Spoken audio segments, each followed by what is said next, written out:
رات بہت تیز آندھی چلتی رہی تھی۔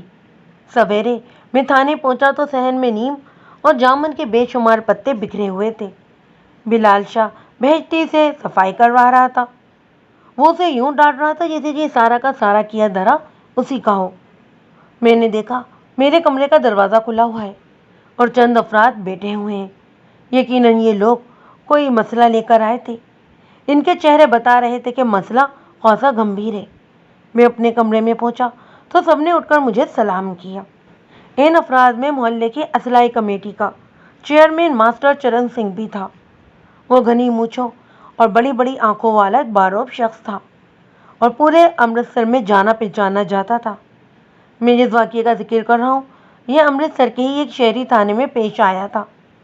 ماسٹر چرن سنگھ نے کہا، انسپکٹر نواز صاحب، تھانے کی پچھلی گلی میں ایک عورت رہتی ہے، شانتی نام ہے اس کا، شاید آپ نے بھی سنا ہو۔ اس عورت کی شہرت کچھ اچھی نہیں ہے۔ رات اس کا شوہر مر گیا ہے۔ یہ واقعہ کوئی 2 بجے ہوا ہے۔ شانتی کا کہنا ہے کہ وہ چھت سے گرا ہے۔ آندھی کے وقت چارپائیاں کوٹے سے اتار رہا تھا کہ صحن میں آ گرا۔ میں بھی تھوڑی دیر پہلے ہی سے دیکھ کر آ رہا ہوں۔ سر پھٹ گیا ہے اور لگتا ہے کہ گردن بھی ٹوٹی ہوئی ہے۔ پر ہم لوگوں کو شک یہ ہو رہا ہے کہ شانتی کچھ چھپانے کی کوشش کر رہی ہے۔ ہو سکتا ہے کہ واقعہ یہ نہ ہو جو وہ بتا رہی ہو۔ ہم چاہتے ہیں کہ ارتھی اٹھنے سے پہلے آپ اس معاملے کی تھوڑی سی چھان بین کر لیں۔ ماسٹر چرن سنگھ غلط نہیں کہہ رہا تھا۔ شانتی نامی اس عورت کا نام اپنے ایک مخبر کی زبانی میں نے بھی سنا تھا۔ مخبر نے بتایا تھا کہ یہ جوان سال عورت اس بازار کی ہے اور اپنے کسی یار سے بیاہ کر کے شریفوں کے محلے میں رہنے کے لیے آ گئی ہے۔ مخبر نے کہا تھا، ہو سکتا ہے کہ یہ بیاہ بھی فراڈ ہی ہو اور اس کا شوہر آہستہ آہستہ بروکر کا کردار ادا کرنے لگے۔ چونکہ اس جوڑے نے اب تک کوئی جرم نہیں کرا تھا لہٰذا ہم اس پر ہاتھ نہیں ڈال سکتے تھے۔ میں نے مخبر سے کہا کہ وہ ان لوگوں پر نظر رکھے اور جیسے ہی گڑبڑ محسوس ہو مجھ کو اطلاع دے۔ یہ کوئی 3 مہینے پہلے کی بات تھی اور آج میں سن رہا تھا کہ اس عورت کا پتی ہلاک ہو گیا ہے۔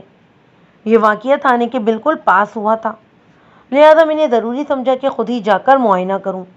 میں اسی وقت ماسٹر چرن سنگھ اور ہم نواؤں کے ساتھ چل دیا۔ یہ کرائے کا ایک چھوٹا سا مکان تھا۔ 2 چھوٹے چھوٹے سائز کے کمرے، ایک بورچی خانہ اور ایک مختصر سا صحن۔ میت صحن میں پڑی ہوئی تھی۔ میت کے عین سرانے بیٹھی ہوئی عورت یقیناً شانتی تھی۔ اسے تھوڑی سی رعایت کے ساتھ لڑکی بھی کہا جا سکتا تھا۔ اس کے بال بکھرے ہوئے تھے، چہرہ زرد ہو رہا تھا اور آنکھیں رو رو کر سوجی ہوئی تھیں۔ اس کے باوجود اس میں خوبصورتی کی جھلک بھی دیکھی جا سکتی تھی۔ چارپائی کے گرد بیٹھی ہوئی عورتوں میں زیادہ تر محلے کی عورتیں تھیں۔ 1-2 عورتیں شانتی کی رشتہ دار تھیں۔ ان کے چہروں اور لباس سے یہ اندازہ ہوتا تھا کہ وہ ناچنے گانے والے طبقے سے تعلق رکھتی ہیں۔ میں نے شانتی کو الگ کمرے میں بلا کر اس سے پوچھ تاچھ کی۔ وہ مجھے دیکھ کر حیران نظر آ رہی تھی، جیسے یہ سمجھ رہی ہو کہ میرا یہاں آنا ضروری نہیں تھا۔ میں نے کہا، بی بی، یہ جو واقعہ پیش آیا ہے اس پر مجھے بہت افسوس ہے، لیکن تھانے دار کی حیثیت سے میرا فرض بنتا ہے کہ اس واقعے کی تفصیل میں تم سے معلوم کروں۔ مجھے امید ہے کہ تم میرے ساتھ تعاون کرو گی۔ وہ بس سر جھکائے بیٹھی رہی اور ناک سے سوں سوں کی آواز نکالتی رہی۔ میں نے پوچھا، تمہارے پتی کا نام کیا ہے؟ وہ روندھوئی آواز میں بولی، آنند کمار۔ میں نے پوچھا، کیا کرتا تھا وہ؟ کچھ بھی نہیں، بس نوکری ڈھونڈ رہا تھا۔ اس کے والدین اور رشتہ دار کہاں ہیں؟ اس کے آگے پیچھے کا کچھ نہیں پتا، بس اتنا پتا تھا کہ سرگودے کا رہنے والا ہے اور اس کا باپ آرٹ کا کام کرتا ہے۔ سوچنے کی بات تھی کہ شانتی نے ایسے گمنام اجنبی سے شادی کیوں کی۔ بہرحال یہ سوال میں نے پھر کسی وقت کے لیے اٹھا رکھا اور اس سے پوچھا کہ چھت سے گرنے والا حادثہ کب اور کیسے پیش آیا۔ وہ آہوں اور سسکیوں کے درمیان بولی، سخت حبس کی وجہ سے ہم چھت پر سوتے تھے، جیسا کہ آپ کو پتا ہے کہ رات آندھی آ گئی۔ آنند نے کہا کہ تم نیچے چلی جاؤ، میں اوپر سے چارپائیاں لٹکاتا ہوں، تم پکڑ لینا۔ اس نے پہلی چارپائی لٹکائی جو میں نے پکڑ کر صحن میں رکھ لی۔ جب وہ دوسری چارپائی صحن پر لٹکا رہا تھا تو اچانک الٹ کر خود ہی صحن میں آ گرا۔ پہلے تو مجھے یہی لگا جیسے اس نے کوئی بستر گرایا ہے، لیکن جب زور کی آواز آئی اور ساتھ ہی چیخ بھی سنائی دی تو میری تو جان ہی نکل گئی۔ میں لالٹین لے کر اس کی طرف بھاگی۔ اس کے ناک اور منہ سے خون چھوٹ رہا تھا۔ وہ پھٹی پھٹی آنکھوں سے اس نے میری طرف دیکھا اور دیکھتے ہی اس نے دم توڑ دیا۔ میں نے شانتی سے مزید چند سوالوں جواب کیے، پھر اسے ساتھ لے کر موقع ملاقاتہ کیا۔ سین کیا تھا، لیکن چھت کافی بلند تھی اور وہاں سے سر کے بل گرنے والا جان سے ہاتھ دھو سکتا تھا۔ مقتول کی کھوپڑی پچک گئی تھی، لہذا اس کے سر کو تولیے میں لپیٹ دیا گیا۔ یہ تولیہ بھی خون آلود ہو چکا تھا۔ میں نے دیکھا کہ مقتول کے ایک کندھے اور دونوں بازوؤں پر بھی خراشوں کے نشان ہیں۔ یہ نشان کسی بھی وجہ سے آ سکتے تھے۔ ممکن تھا کہ چھت سے گرتے وقت مقتول کے جسم نے پختہ مڈیر سے رگڑ کھائی ہو اور اس کے جسم پر خراشیں آ گئی ہوں۔ وہ قبول صورت نوجوان تھا، ہونٹ پتلے، اونچی ناک، رنگ گورا، جو مرنے کے بعد بھی گورا ہی نظر آ رہا تھا۔ نہ جانے کیوں مجھے محسوس ہوا کہ یہ چہرہ کسی مجرم کا چہرہ نہیں ہے۔ اس کی پشت پر ابھی تک سین کی مٹی لگی ہوئی تھی۔ میں نے چادر ہٹا کر اس کے پاؤں دیکھے۔ پاؤں اور پنڈلیاں خراشوں سے محفوظ تھیں، تاہم اس کے پاؤں پر مجھے کچھ مدھم سے سیاہ نشان نظر آئے۔ ان نشانات کو دیکھ کر میرا ماتھا بری طرح سے ٹھٹکا۔ اس نے ہندو نوجوانی کا عام لباس دھوتی کرتا پہن رکھا تھا۔ میں نے اس کی دھوتی احتیاط سے اوپر کی طرف کھینچی اور گھٹنوں تک اس کی ٹانگیں ننگی کر دیں۔ دفتن میرے ذہن میں سر اٹھانے والے شک کے پودے کا تناور درخت بن گیا۔ محلے داروں کا شبہ 100% درست تھا۔ اس سارے معاملے میں بڑی زبردست قسم کی گڑبڑ پائی جاتی تھی۔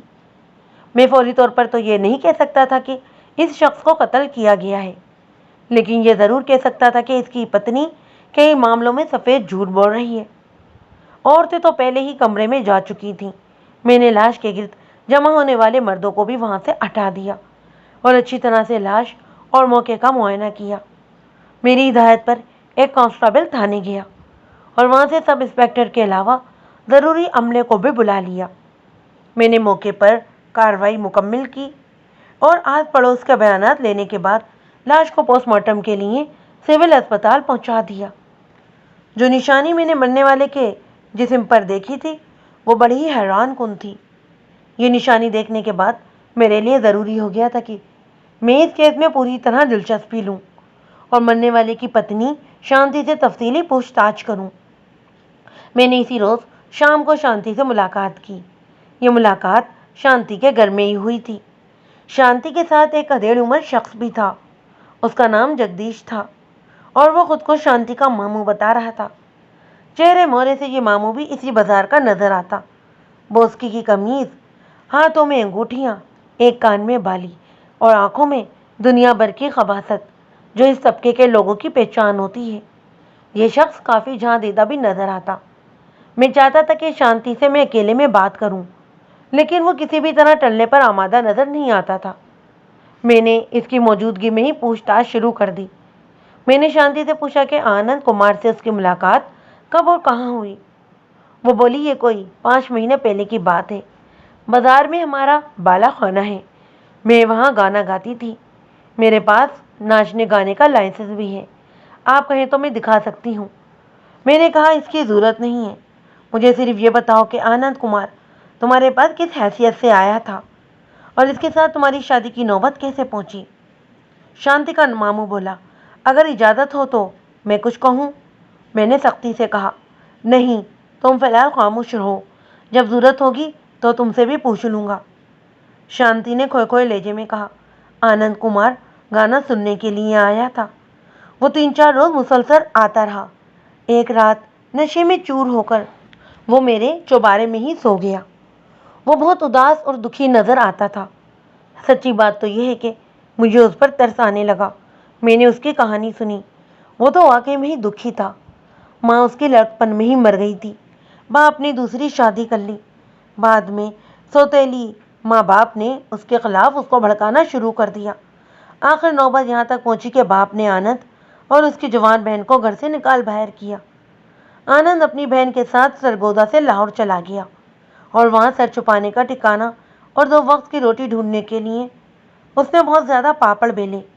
اس دوران سڑکوں پر دھکے بھی کھاتے اس کی بہن ایک ایکسیڈنٹ میں زخمی ہو گئی اور چند ہفتے بعد ایک خیراتی اسپتال میں ایڑیاں رگڑ رگڑ کر وہ مر گئی۔ اب آنند اکیلا تھا، نہ کوئی ٹھکانہ تھا اور نہ ہی کوئی روزگار۔ میرے لیے اس کے دل میں ہمدردی پیدا ہونے لگی۔ میں نے اسے کہا کہ جب تک اسے کوئی ٹھکانہ نہیں ملتا وہ ہمارے ہی چوبارے میں سو جایا کرے۔ وہ پہلے تو انکار کرتا رہا، پھر وہ مان گیا۔ وہ 1.5-2 مہینے ہمارے ساتھ رہا۔ میں اس کے بارے میں جاننے کی بہت کوشش کرتی رہی، لیکن وہ کچھ بتاتا ہی نہیں تھا۔ وہ مجھ سے شادی کرنا چاہتا تھا۔ میری ماتا، میرے ماموں، بلکہ سب گھر والے میری شادی کے خلاف تھے۔ وہ مجھ سے کہتے تھے کہ شانتی، اگر تُو نے شادی ہی کرنی ہے تو ایک سے ایک سیٹ اور نواب ہاتھ باندھے کھڑے ہیں، اس نکمے بے روزگار کے پلے کیوں بنتی ہے تو؟ لیکن میں ارادہ کر چکی تھی۔ یہ کسی شریف زادی کا ارادہ نہیں تھا کہ لالچ یا ڈر سے ٹوٹ جاتا۔ میں نے وہی کیا جو مجھے کرنا چاہیے تھا۔ آنند سے بیاہ کر کے میں اس کرائے کے مکان میں آ گئی۔ اس نے دوپٹے سے آنسو پہنچے اور پھر اپنی بات جاری رکھتے ہوئے مزید بتانے لگی۔ تھانے دار صاحب، میرے ارادے بڑے ہی پکے تھے۔ ہم نے قسمیں کھا رکھی تھیں کہ دنیا کو ساتھ نبھا کر دکھائیں گے، لیکن سب کچھ ہی لٹ گیا۔ بھگوان نے سب کچھ ختم کر دیا۔ کل تک میں سہاگن تھی اور آج میں ادھوری ہوں، ودوا ہو گئی ہوں میں نے کہا، شانتی بھائی، تمہاری کہانی تو بڑی ہی دردناک ہے، لیکن میرا خیال ہے کہ اپنے ودوا ہونے کا تمہیں کچھ زیادہ افسوس نہیں ہے۔ اگر ہوتا تو کم از کم اس موقع پر جھوٹ نہ بولتی۔ کیا مطلب ہے آپ کا؟ شانتی ہکلاتے ہوئے بولی۔ اس کے سندر مکھڑے کی زردی کچھ اور گہری نظر آنے لگی تھی۔ مطلب یہ کہ تم اپنے پتی کے بارے میں اب بھی بہت سی باتیں چھپا رہی ہو۔ میں کچھ سمجھی نہیں۔ وہ صاف طور پر خوفزدہ نظر آنے لگی۔ میں نے کہا، تم اپنے پتی کو ہندو بتا رہی ہو، لیکن وہ مسلمان تھا۔ میرا خیال ہے کہ تم سے یہ بات چھپی ہوئی نہیں تھی، بلکہ چھپ ہی نہیں سکتی۔ شانتی کی گھبراہٹ انتہا کو پہنچ گئی۔ میں نے صاف طور پر محسوس کیا کہ اس کا بدن ہولے ہولے لرزنے لگا۔ شانتی کا ماموں سخت حیران نظر آ رہا تھا۔ یہ آپ کیا کہہ رہے ہیں انسپکٹر صاحب؟ وہ بھی لرزاں آواز میں بولا۔ تم چپ رہو، میں نے اسے ڈانٹا۔ وہ حیرت سے کبھی میری طرف دیکھتا اور کبھی شانتی کی طرف۔ یہ بات واضح تھی کہ آنند کمار کے مسلمان ہونے کے بارے میں ابھی بھی اسے کوئی اطلاع نہیں تھی۔ میں نے نہایت سنجیدہ لہجے میں کہا، شانتی بھائی، میرے سامنے اب 2 ہی راستے ہیں۔ یا تو تم مجھے اسی جگہ سب کچھ صاف صاف بتا دو، یا پھر میں تمہیں اپنے ساتھ اور قانون کے مطابق تھانے لیے چلتا ہوں۔ تمہارے خلاف پرچہ کاٹ کر کارروائی شروع کر دوں گا۔ میں کچھ نہیں جانتی، نردوش ہوں میں۔ آپ مجھ سے ایسی باتیں کیوں کر رہے ہیں؟ میں بھگوان کی قسم کھا کر کہتی ہوں کہ مجھے کچھ نہیں پتا۔ میرا پتی ہندو تھا، یہ بات سب لوگ جانتے ہیں۔ میں نے کہا، تم کوئی نئی بات نہیں کر رہی ہو، ہر ملزم خود کو نردوش ہی بتاتا ہے۔ شانتی بائی سے 5-10 منٹ تک فضول سی اور بیکار کی بحث ہوئی۔ وہ خود کو بے قصور ظاہر کر رہی تھی اور بتا رہی تھی کہ اس کا پتی رات کو چھت سے گر کر سورگباشی ہوا ہے۔ اس کا ماموں بھی بڑھ چڑھ کر باتیں کر رہا تھا۔ میں نے اپنے سب انسپکٹر کو حکم دیا کہ وہ ماموں اور بھتیجی دونوں کو پکڑ کر تھانے لے آئے۔ مرنے والے کے جسم پر میں نے جو نشانات دیکھے تھے وہ بہت مدھم اور سیاہ رنگ کے تھے۔ یہ نشان بائیں پاؤں کے ٹخنے کے آس پاس تھے۔ وہ نشان جو ٹخنے کے عین اوپر تھا کچھ گہرا تھا اور تقریباً کھٹے کی صورت اختیار کر گیا تھا۔ ایسے نشان عموماً نمازی حضرات کے پاؤں پر ہوتے ہیں، خاص طور سے بائیں پاؤں پر۔ یہ پاؤں التحاد کے دوران پشت کے نیچے رہتا ہے اور صف سے رگڑ کھاتا ہے۔ عموماً رسیدہ نمازیوں کے پاؤں پر یہ نشانات بہت گہرے ہو جاتے ہیں، لیکن مقتول ابھی نوجوان تھا، لہذا یہ نشان بہت زیادہ واضح نہیں تھے۔ پاؤں پر نشان دیکھنے کے بعد میں نے مقتول کے دونوں گھٹنے دیکھے۔ گھٹنوں کی گوری جلد پر بھی سیاہ مائل دھبے موجود تھے۔ مجھے پختہ یقین ہو گیا کہ مرنے والا مسلمان ہے، بلکہ نمازی مسلمان تھا۔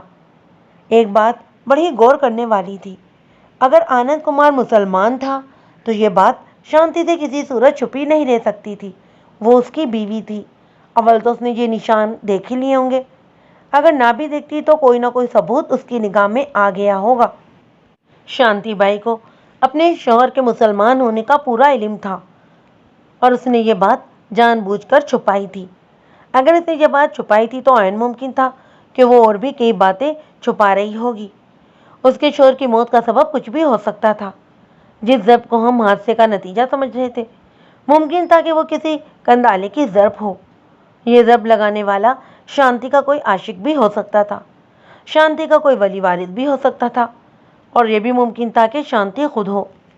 یہ شادی بڑے ہی مشکوک حالات میں ہوئی تھی، اور ایسی شادیوں کا انجام اکثر یہی ہوتا ہے۔ میں نے اگلے روز شانتی کو عدالت میں پیش کیا اور اس کا 7 روزہ ریمانڈ لے لیا۔ ایک لیڈی سب انسپکٹر کی موجودگی میں نے شانتی سے پوچھ تاچھ شروع کی۔ عدالت میں پیش ہونے کے بعد وہ بہت زیادہ گھبرا چکی تھی۔ ویسے بھی وہ کوئی عادی مجرم نہیں تھی۔ اس نے بہت جلد زبان کھول دی۔ اس نے اعتراف کر لیا کہ اسے اپنے شوہر کے مسلمان ہونے کا علم تھا۔ وہ 4 مہینے پہلے سے جانتی تھی کہ اس کا ہونے والا پتی مسلمان ہے اور اس کا اصل نام آنند کمار نہیں، جمیل احمد ہے، لیکن اس کے سوا اسے اپنے پتی کے بارے میں اور کچھ بھی نہیں پتا۔ اس نے کئی بار جاننے کی کوشش کی مگر ناکام رہی۔ میں نے پوچھا، تم نے یہ بات چھپائی کیوں؟ اس سوال کا بڑا ہی سیدھا سادہ جواب شانتی کے پاس موجود تھا۔ اس نے کہا، میرے گھر والے پہلے ہی اس شادی کے خلاف تھے۔ اگر انہیں پتہ چل جاتا کہ میں مسلمان سے بیاہ کر رہی ہوں تو ان کی مخالفت اور بھی بڑھ جاتی، اس لیے میں چپ رہی۔ جواب معقول تھا، لیکن مجھے اس پر یقین نہیں آ رہا تھا۔ میرا خیال تھا کہ شانتی نے جو کچھ چھپایا ہے اس کی وجہ کچھ اور ہے۔ اسی دوران پوسٹ مارٹم کی رپورٹ بھی آ گئی۔ یہ رپورٹ انکشاف انگیز تھی۔ پولیس سرجن نے سر کی چوٹ کے بارے میں تفصیل سے لکھا تھا۔ اس نے بتایا کہ بلندی سے سر کے بل گرنے کے والے کی چوٹ اس طرح کی نہیں ہوتی۔ ایسی چوٹ میں عموماً گردن کے موہروں کو بھی نقصان پہنچتا ہے۔ یہ چوٹ کسی وزنی کند آنے کی ضرب سے ہوئی ہے۔ اس کے علاوہ مقتول کے جسم پر کئی ایسی خراشیں موجود ہیں جنہیں صرف ہاتھا پائی کا نتیجہ قرار دیا جا سکتا ہے۔ سرجن نے بائیں کندھے اور گردن کی چند خراشوں کا خاص طور سے ذکر کیا تھا۔ مقتول کی موت سر کی چوٹ کے سبب ہوئی تھی۔ کھوپڑی کا ایک ٹکڑا ٹوٹ کر مغز میں گھس گیا تھا۔ یہ رپورٹ موصول ہونے کے بعد ضروری ہو گیا تھا کہ اس کیس کی تفتیش زیادہ سرگرمی سے کی جائے۔ شانتی کا ماموں شکل و صورت سے ہی جرائم پیشہ نظر آتا تھا۔ شانتی اور وہ میری نظر میں برابر کے مشکوک تھے۔ عین ممکن تھا کہ یہ سارا کیا دھرا اسی ماموں کا ہو۔ اس نے اپنی کماؤ بھتیجی کے عاشق کو جان سے مار ڈالا ہو، اور اگر خود نہ مارا ہو تو کسی اور سے مروا دیا ہو۔ ماموں کو قتل کے کیس میں پھنستے دیکھ کر بھانجی بھی خاموش ہو گئی ہو، اور اب وہ دونوں پولیس کو الو بنانے کی کوشش کر رہے ہوں۔ اس دوران بلال شاہ نے بھی اپنی کارکردگی دکھائی۔ سب سے پہلے تو اس نے یہ پتہ کروایا کہ شانتی بائی کس محلے میں اور کس کوٹے پر دھندا کرتی تھی۔ جب پتہ چل گیا تو وہ تماش بین بن کر وہاں جا پہنچا۔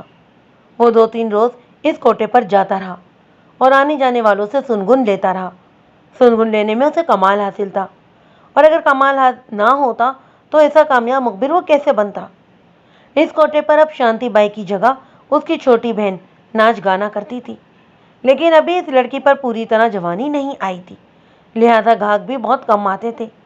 بلال شاہ نے ایک ایسے لڑکے کا کھوج لگایا جو شانتی بائی کا خاص عاشق تھا۔ اس کا نام امت سنگھ تھا۔ وہ مونا سنگھ تھا، یعنی داڑھی مونچھ، کیس میں صفا چٹ۔ عمر 20 سال رہی ہوگی بے مشکل۔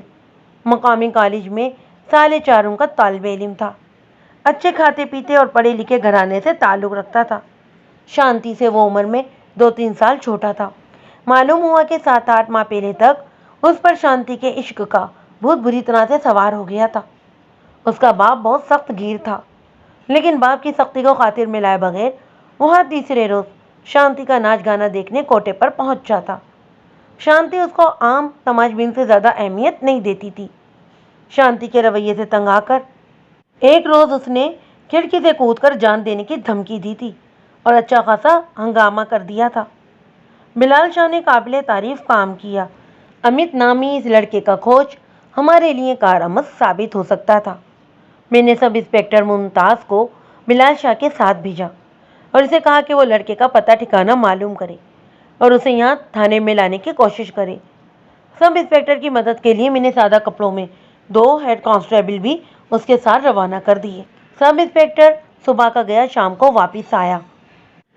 کافی تگ و دو کے باوجود وہ صرف لڑکی کے والد اور چچا کو اپنے ساتھ لا سکا۔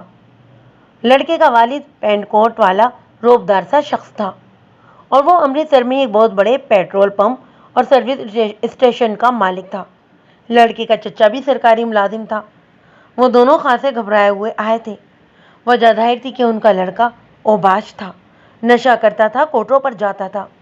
اس پر کسی بھی قسم کا الزام لگ سکتا تھا اور ثابت بھی ہو سکتا تھا۔ محسوس ہوتا تھا کہ یہاں پہنچنے سے پہلے سب انسپکٹر اور ان دونوں حضرات میں کافی تو میں ہو چکی تھی۔ سب انسپکٹر نے کرپٹ لہجے میں کہا، لڑکا گھر ہی میں تھا، لیکن ان لوگوں نے اسے پچھلے دروازے سے نکال دیا تھا۔ پہلے کہتے تھے کہ وہ کالج گیا ہوا ہے اور اب کہتے ہیں کہ وہ شہر میں ہی نہیں۔ لڑکے کے والد کا نام امر سنگھ سیٹھی تھا۔ وہ بولا، سب انسپکٹر صاحب، آپ کا یہ ماتحت بہت ہی بدتمیز قسم کا ہے۔ اس کو کسی شریف آدمی سے بات کرنے کا طریقہ ہی نہیں۔ سیٹھی کی بات پر ایک بار سب انسپکٹر اور سیٹھی میں جھڑپ شروع ہو گئی۔ میں نے دونوں کو ڈانٹ ٹپٹ کر بڑی مشکل سے چپ کروایا۔ سب انسپکٹر کو باہر بھیج کر میں نے سیٹھی کے ساتھ سوال و جواب شروع کیے۔ امر سنگھ سیٹھی نے کہا، انسپکٹر صاحب، میرا لڑکا بری صحبت کا شکار ہو گیا ہے، لیکن وہ بہت ہی سمجھدار اور ذہین لڑکا ہے۔ شاید آپ کو یہ سن کر حیرانی ہو کہ اس نے FC کے امتحان میں پورے بورڈ میں دوسری پوزیشن حاصل کی تھی۔ استاد اور دوسرے ملنے جلنے والے سب اس کی تعریف کرتے ہیں۔ بس اس کے ایک برے دوست نے اس کا بیڑا غرق کر رکھا تھا۔ خود بھی اس بازار میں جاتا تھا اور اسے بھی اس کے چکر میں ڈال دیا، اور اب وہ بدبخت ہندوستان سے باہر چلا گیا ہے۔ واہ گرو کا لاکھ لاکھ شکر ہے کہ میرا بچہ اب راہ راست پر آ گیا ہے۔ میں نے کہا، سیٹھی صاحب، اگر تمہارا بچہ راہ راست پر آ گیا ہے تو پھر اسے یہاں لانے سے اتنا کیوں گھبرا رہے ہو؟ ہم اسے کہا تو نہیں جاتے؟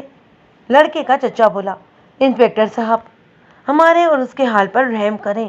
ہم نے بڑی مشکل کے ساتھ اسے ان چکروں سے نکالا ہے۔ اگر اسے پھر تانے کچہری کی ہوا لگ گئی تو مصیبت ہو جائے گی۔ اگر اس کے خلاف کسی نے کوئی الزام لگا ہے تو ہمیں بتائیے، ہم ہر طرح سے آپ کی تسلی کروائیں گے۔ لڑکے کے چچا نے خود ہی تسلیم کر لیا کہ اس کے بھتیجے کو اس سے پہلے بھی تھانے کچہری کی ہوا لگی ہوئی ہے۔ میں نے سگریٹ سلگاتے ہوئے کہا، بھائی صاحب، تم الزام کا پوچھ رہے ہو، لیکن الزام تو اس وقت بتایا جاتا ہے جب ملزم سامنے ہو۔ پہلے لڑکے کو پیش کرو، اس کے بعد بات ہوگی۔ لڑکے کے باپ اور چچا کا رنگ فک ہو گیا۔ وہ سمجھ گئے کہ معاملہ چھوٹا موٹا نہیں ہے۔ لڑکے کے والد نے منت سماجت شروع کر دی کہ اسے کچھ تو بتایا جائے۔ اس نے بہت زیادہ اصرار کیا تو میں نے وجہ بتانے میں کچھ ایسا حرج محسوس نہیں کیا۔ میں نے کہا، سیٹھی صاحب، تمہارا لڑکا شانتی نامی ایک طوائف کی محبت میں گرفتار ہو گیا تھا، اور اس کے عشق میں اس نے 1-2 مرتبہ چوبارے سے چھلانگ لگانے کی کوشش بھی کی تھی۔ میں غلط تو نہیں کہہ رہا ہوں؟ سیٹھی نے کہا، نہیں، آپ بالکل ٹھیک بتا رہے ہیں، لیکن یہ تو کافی پرانی بات ہے۔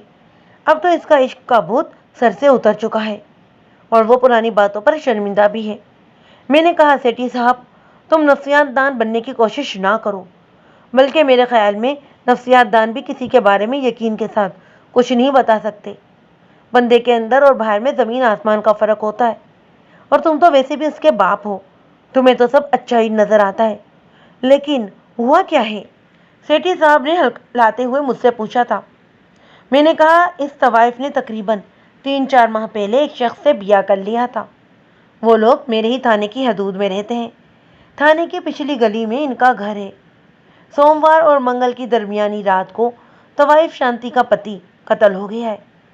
سیٹھی اور اس کے بھائی کی آنکھیں حیرت اور خوف سے کھلی کی کھلی رہ گئیں۔ سیٹھی نے لرزاں آواز میں کہا، نہیں انسپکٹر صاحب، اس طرح کی باتیں مت کرو۔ میرا بیٹا قاتل نہیں ہو سکتا۔ میں واہ گرو کی قسم کھا سکتا ہوں کہ میرا بیٹا اتنا بڑا جرم کبھی نہیں کر سکتا۔ میں نے کہا، میں اسے گرفتار تو نہیں کر رہا ہوں، صرف پوچھ گچھ کرنا چاہتا ہوں، اور اگر وہ بے گناہ ہے تو کوئی آنچ نہیں آئے گی اس پر۔ قتل کی بات سن کر سیٹھی اور اس کے بھائی کے ہاتھوں کے طوطے ہی اڑ گئے تھے۔ ان کی غلط فہمی دور ہو گئی تھی کہ اس نے کسی سے لڑائی جھگڑے یا چوری چکاری کی کوئی واردات کی ہوگی اور اسی چکر میں ان کو بلایا گیا ہے۔ سیٹھی نے کہا کہ وہ 1 گھنٹے کے اندر اندر اپنے بیٹے امیت سنگھ کو لے کر تھانے پہنچ گیا ہے۔ اس نے اپنے کہے پر عمل بھی کیا۔ ابھی بے مشکل 1 ہی گھنٹہ گزرا تھا کہ سیٹھی اور اس کا بھائی امیت کو لے کر آ گئے۔ امیت کی عمر 20 سال سے کچھ کم ہی رہی ہوگی۔ وہ گورا چٹا لڑکا تھا اور شکل سے ہی ہوشیار گھرانے کا نظر آتا تھا۔ اس کے چہرے کی سب سے نمایاں چیز اس کی بڑی بڑی آنکھیں تھیں۔ ان آنکھوں میں ایک بے خوف قسم کی ذہانت پائی جاتی۔ ایسی ذہانت کبھی کبھی خطرناک بھی ثابت ہو جاتی ہے۔ اس ذہانت کو استعمال کر کے مجرم اتنی صفائی سے واردات کرتا ہے کہ قانون بھی سر پٹکتا رہ جاتا ہے۔ بہرحال میں نے لڑکے سے چند رسمی باتیں پوچھیں، پھر اس کے والد اور چچا سے کہا کہ وہ تھوڑی دیر کے لیے باہر چلے جائیں، میں اکیلے میں چند سوال و جواب کرنا چاہتا ہوں۔ والد اور چچا بادالِ خواستہ باہر نکل گئے۔ لڑکا معمولی سا گھبرایا ہوا تھا، لیکن بڑی ہی بے باکی سے میری آنکھوں میں دیکھ رہا تھا۔ میں نے اس سے پوچھا کہ شانتی بائی سے اس کے تعلقات کیسے تھے؟ وہ بولا، بس جی، میں یوں ہی اس کے چکر میں آ گیا تھا۔ میرا دوست مجھے گانا سنوانے کے لیے اس کے کوٹھے پر لے گیا اور شانتی مجھے اچھی لگی۔ میں ہر تیسرے چوتھے روز وہاں جانے لگا۔ اسی دوران پتا جی کو پتہ چل گیا۔ انہوں نے ڈانٹ ڈپٹ کر مجھے وہاں جانے سے روک دیا۔ چند دن میں پریشان رہا، پھر سب کچھ بھول گیا۔ اب تو کبھی شانتی کا خیال بھی ذہن میں نہیں آتا۔ میں نے پوچھا، کبھی شانتی کے ساتھ اکیلے میں وقت گزارا ہے؟ وہ میری بات سمجھ گیا۔ اس کے چہرے پر شرم کی سرخی سی آئی، پھر میری آنکھوں میں دیکھتے ہوئے بولا، نہیں جی، ایسی بات کبھی نہیں ہوئی۔ شانتی مجھ پر زیادہ توجہ دیتی ہی نہیں تھی۔ وہ تو مجھے کوئی بچہ سمجھتی تھی اور کبھی بھی ایسے بات کرتی جیسے وہ میری بزرگ ہو۔ مجھ کو اس کے اسی رویے سے چڑ تھی۔ میں نے پوچھا، تم آنند کمار کو جانتے ہو؟ وہ ایک لمحے کے لیے چپ رہا، پھر بولا، جی ہاں، شانتی کے کوٹھے پر ہی ایک دو دفعہ اس سے آمنا سامنا ہوا تھا، لیکن بات چیت کبھی نہیں ہوئی۔ کیا تمہیں پتا تھا کہ یہ شخص تمہاری محبوبہ میں گہری دلچسپی لے رہا ہے اور اکثر کوٹھے پر نظر آتا ہے؟ پتا تھا جی، لیکن اس وقت شانتی میں میری دلچسپی اتنی کم ہونا شروع ہو گئی تھی۔ جب تمہیں معلوم ہوا کہ شانتی آنند کمار سے شادی کر رہی ہے تو تم نے کیا محسوس کیا؟ میں نے اس وقت تک شانتی کے کوٹھے پر جانا بند کر دیا تھا۔ یہ اطلاع مجھے ایک دوست کی زبانی ہی ملی تھی۔ معلوم نہیں کیا بات ہے کہ مجھے اس اطلاع پر کچھ زیادہ دکھ اور افسوس نہیں ہوا۔ پچھلے سوموار کی رات کہاں تھے تم؟ میں نے اچانک سوال کیا۔ گفتگو کے دوران میں اس قسم کے سوالات ملزم کو ہلا دیتے ہیں اور اس کے چہرے پر ابھر آنے والے تاثرات تفتیش کرنے والے کی بے حد مدد کرتے ہیں۔ امت سنگھ کے چہرے پر ایک رنگ سا آ کر گزر گیا، لیکن بڑی ہی جلدی اس نے اپنے رنگوں پر قابو پا لیا۔ وہ بولا، پچھلے سوموار کو میرا انگلش یا الجبرا کا پرچہ تھا۔ پرچہ دے کر میں گھر آ گیا اور رات گئے تک اگلے پرچے کی تیاری میں مصروف رہا۔ میرے دو کلاس فیلو بھی میرے ساتھ ہی تھے۔ آپ جس طرح چاہیں میری اس بات کی تصدیق کر سکتے ہیں۔ میں نے موضوع بدلتے ہوئے کہا، اچھا ایک بات بتاؤ، جیسا کہ تم جان چکے ہو کہ آنند کمار کا قتل ہو چکا ہے، اسے سوموار اور منگل کی درمیانی شب اس کے گھر میں مارا گیا ہے، کیا خیال ہے تمہارا؟ اس واردات کا ذمہ دار کون ہو سکتا ہے؟ امت سنگھ نے گہری سانس لی۔ مجھے اندازہ ہوا کہ میرا سوال سن کر اس کے دماغ میں کوئی خاص بات آئی ہے۔ کہنے لگا، انسپکٹر صاحب، مجھے کچھ خبر نہیں کہ آنند کمار کیسے اور کن حالات میں مرا ہے، لیکن اتنی بات میں ضرور کہوں گا کہ وہ بڑا ہی پراسرار سا شخص تھا۔ بازار میں اس کے آگے پیچھے کسی کا کچھ پتہ نہیں تھا۔ اس کی بولی بھی کچھ راجستھانیوں جیسی تھی۔ کچھ لوگوں کا خیال تھا کہ یہ کوئی بہت بڑی واردات کر کے بھاگا ہوا ہے۔ ایک روز میں نے اس کا زبردست تماشا دیکھا۔ میں نہر سے کمپنی باغ جانے والی بس پر سوار ہوا۔ بس میں کافی رش تھا۔ اچانک میری نظر آنند کمار پر پڑی۔ وہ اگلی سیٹ پر بیٹھا ہوا تھا۔ میں سواریوں کے درمیان کھڑا ہوا تھا، اس لیے وہ مجھ کو نہیں دیکھ سکا۔ دو تین اسٹاپ کے آگے آ جانے کے بعد یکدم آنند کمار کچھ گھبرا سا گیا۔ میں نے محسوس کیا کہ وہ کسی شخص سے چھپنے کی کوشش کر رہا ہے۔ اس نے ایک بڑا سا رومال اپنے سر پر ڈال لیا اور اس کے پلو کو گھونگھٹ بنانے کی وہ کوشش کر رہا تھا۔ چند لمحے بعد وہ اپنی جگہ سے کھڑا ہو گیا اور سواریوں کے درمیان راستہ بناتا ہوا پچھلے دروازے کی طرف بڑھا۔ میرا خیال تھا کہ وہ اکیلے ہی اس اسٹاپ پر اتر جائے گا، لیکن جو ہی وہ اپنی سیٹ سے اٹھا، سانولے رنگ اور گھنی مونچھوں والا ایک شخص بس کے اگلے حصے سے پچھلے حصے کی طرف آتا ہوا دکھائی دیا۔ وہ قد کا چھوٹا تھا، لیکن چوڑا چکلا تھا۔ میں نے صاف محسوس کیا کہ وہ آنند کمار کی طرف بڑھ رہا ہے۔ میں بھی اب اس شخص کو دیکھوں تو فوراً پہچان سکتا ہوں۔ جو ہی وہ آنند کمار کے قریب پہنچا تو آنند نے چلتی بس سے چھلانگ لگا دی تھی۔ وہ شخص بھی آنند کمار کے پیچھے ہی کود گیا۔ بس کافی تیز تھی، وہ گرتے گرتے بچا۔ لوگ حیرانی سے یہ سب کچھ دیکھ رہے تھے۔ نیچے اترتے ہی ٹھگنے شخص نے آنند کے پیچھے دوڑ لگا دی۔ رات کا وقت تھا،